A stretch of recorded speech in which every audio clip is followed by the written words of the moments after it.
build a grow-out cage for all your baby rabbits you're making? That's what we're doing today. Ahoy everyone, I'm Chris from Rustic Rabbit and welcome back to the channel. So today we're going to be building a grow-out cage. And what is that? So you have your breeder cages that are really kind of, maybe 2.5 feet by 3 feet, something like that, for basically each doe or buck to kind of have as their own little world. But when you're making all these babies and you need to put them somewhere in their own areas while they're eating and growing and getting to the harvest size, you can still keep these babies together, but a cage that small, it's really not going to work. It's going to get kind of crowded, so you want to give them some space to kind of run around. A lot of people talk about the tractors, where they'll put them on the ground, they can eat the grass and all that kind of thing. That's great. I don't have that kind of yard where I have the grass to offer for that, so I don't build tractors. I build these grow-out cages. This is a simple cage. It's pretty quick, and that's what we're going to be doing today. Okay, so let's start with staging your lumber. You get all the 2x4s together, get your plywood set aside. And I use a miter saw just because it has straight cuts. You can do this with a skill saw as well, or anything else for that matter, a hand saw. But basically you want to take two of your 2x4s and you want to cut them into 2-foot lengths. Pretty easy to do. Every 8-foot stud should give you 4 pieces of 2-foot lengths, okay? Don't get all squirrely about it being, exact. It's just you want about 2-foot lengths and you need 8 of them. So get that cut, put them in 2 different stacks because you're going to need them for different reasons, okay? Now we got to build the actual box frame of your grow-out cage. So first thing, it's easiest, I do things by myself, so, I have to kind of figure ways out to make it easier. I get my screws kind of started. So on one of those 2-foot lengths, get 2 screws started on either side, flip it over and do it the other side as well. And this is just because I don't have any help. You can do it on a driveway as well, like nice hard flat surface. But you hold it up, you can kind of screw right into 2 of your full length 8-foot studs, your 2x4 8-foot studs, and do that with both sides. Get it lined up as best you can, then flip it over and do that again. Now you want to, that's one frame. Now set that aside, and you're going to do it again with 2 more 8-foot studs and 2 of your other pieces. When you're all done, those 2 box frames, set them next to each other. That's what it's going to look like, okay? Now you need to attach them, okay? So take your other stack of your 2-foot lengths and screw those in on the 4 corners, okay? Try to be consistent so they're all on the same side. It just makes it easier for what we're going to do later. But basically, again, doesn't need to be precise. You're not building cabinets here. This is just going to be something that keep your grow-outs in. So I still go screws over nails, and I still try to do at least 2 screws on every connection point, just because I overbuild everything. That's the way I do things. Do make sure that you don't have screws that are too long and that they're pointing through on the other side, because that can hurt your animals. Okay. Once you get that all together, you can set it. That's what it's going to look like.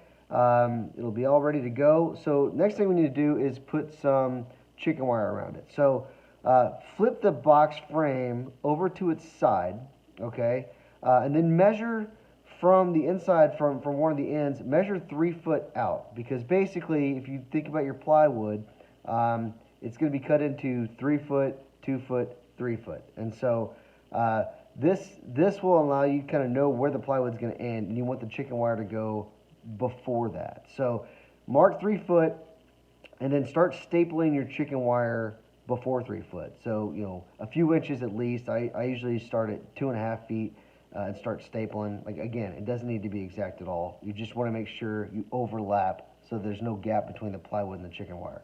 You can get these rolls in 24 inches, which works perfect because you just kind of get it started and you just roll it all around 3 sides of your cage.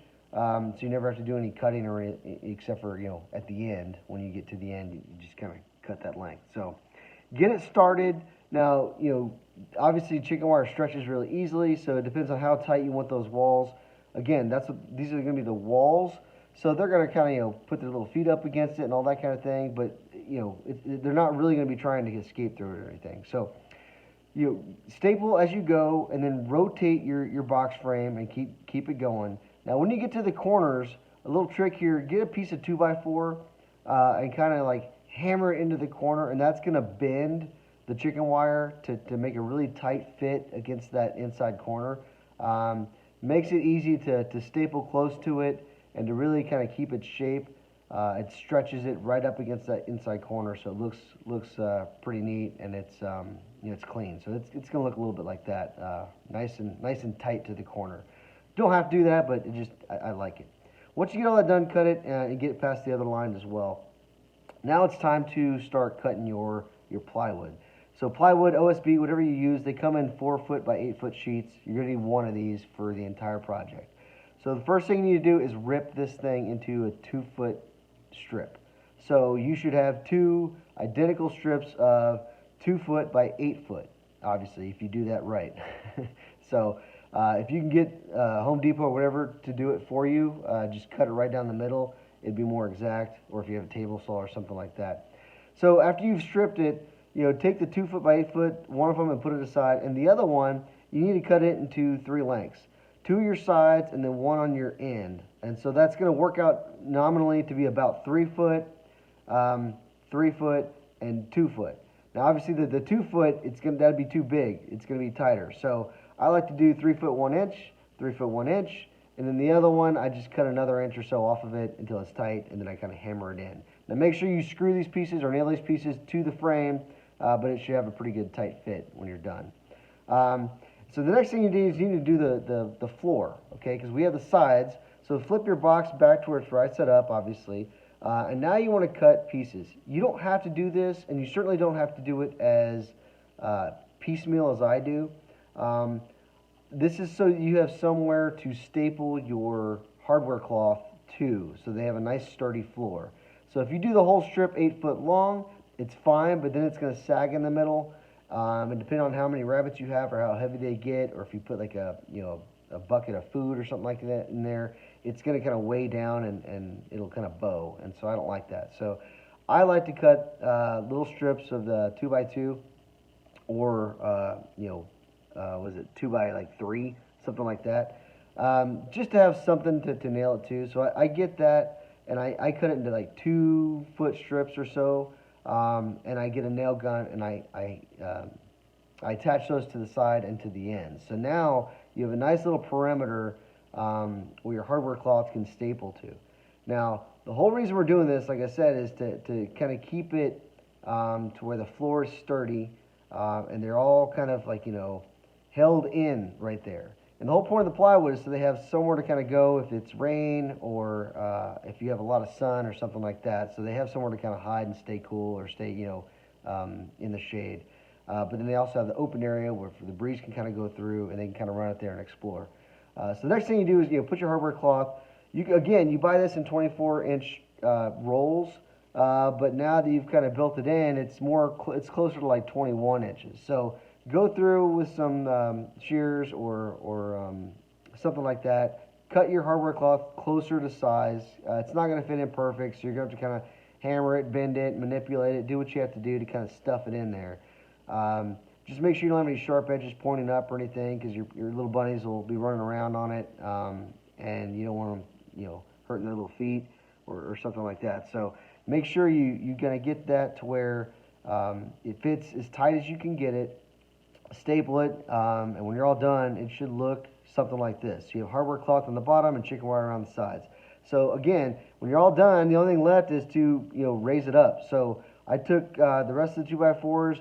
You can be whatever height you want. I like to put it at 3 foot, or a little bit, 3.5 feet, and nail it right there, and then go back and staple that chicken wire to the plywood so they can't get in between. Okay, so last thing, if you haven't subscribed yet, please consider doing so. If you have, thank you, and I appreciate that. If you have any questions or comments, leave them below. I love engaging with everyone. I hope this was helpful for you. Like I said, this is a simple grow-out cage. I kind of build them as I need them, so I think I have like 4 or 5 of them right now, but you can kind of knock it together in an hour or so. It doesn't take a whole lot of money or materials either, so if you have any trouble with it, let me know. I'd be more than happy to engage with you on a one-by-one. Otherwise, keep listening and watch the next video, and God bless until then.